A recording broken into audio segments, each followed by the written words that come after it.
জনাব তারেক জিয়া জনগণকে বলেছেন, কি বলেন নাই? এরপরে সেই ওয়াদার সাথে আপনাদের এই প্রতারণায় জাতি কখনো মেনে নিবে না। আপনারা পারবেন না, ছল ছাত্রটি ছেড়ে দেন। আমি বললাম তো আপনারা পারবেন না।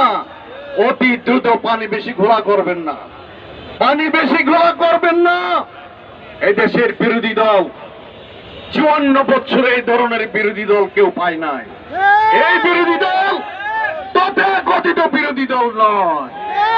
এই বিরোধী দল বিরোধীদের জন্য বিরোধিতা করার বিরোধী দল নয়। এই বিরোধী দল ওই এরশাদের বিরোধী দল নয়। আমরা গঠনমূলক কাজে বিএনপিকে, এই সরকারকে সহযোগিতা করব।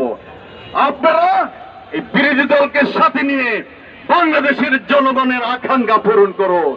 নচেত বেশি দিন নয়, সারা বাংলাদেশকে অচল করার কর্মসূচি চলে আসবে। আমরা এখন সেটা বলতে চাই না।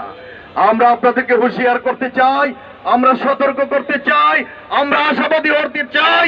আমরা এখনো আশা করছি আপনারা দ্রুত সংসদের ভিতরে এবং বাইরে বিরোধী দলকে নিয়ে বসুন, সমস্যার সমাধান করুন, জনগণের এই রায়কে কার্যকরী করুন। এ আহ্বান জানিয়ে আমি আমার বক্তব্য শেষ করছি। বাংলাদেশ জিন্দাবাদ। 11